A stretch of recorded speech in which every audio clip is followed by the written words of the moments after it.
Good morning friends. তো সবাই কেমন আছো? আশা করি সবাই ভালো আছো। তোমাদের আশীর্বাদে আমি অনেক ভালো আছি। তো এই দেখো সকাল সকাল স্নান করে রেডি, পুজোর জোগাড় করেই ফেলেছি।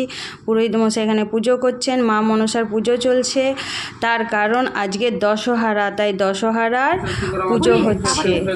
আর তোমাদেরকে জানিয়ে দিই, এই প্রথম আমার ঘরে মা মনসা দশহারার পুজো হচ্ছে। এতদিন শাশুড়ি মা দশহারার পুজো বাইরেই দিয়ে দিতেন, তার কারণ মা মনসা আমার ঘরে ছিল না। যেহেতু আমি মা মনসাকে এনেছি, তাই ভাবলাম চলো আমি দশহারা পুজোটা করব।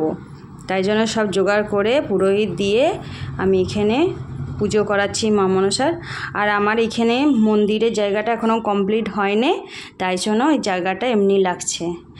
তো ফ্রেন্ডস, তোমরা আমার সাথেই থেকো, আমাকে একটু সাপোর্ট করো প্লিজ। আর আমার এখানে পুজো চলছে, তোমরা পুরো ভিডিওটা দেখতে থাকো আর আমাকে একটু তোমাদের ভালোবাসা দিও, একটু সাপোর্ট করো।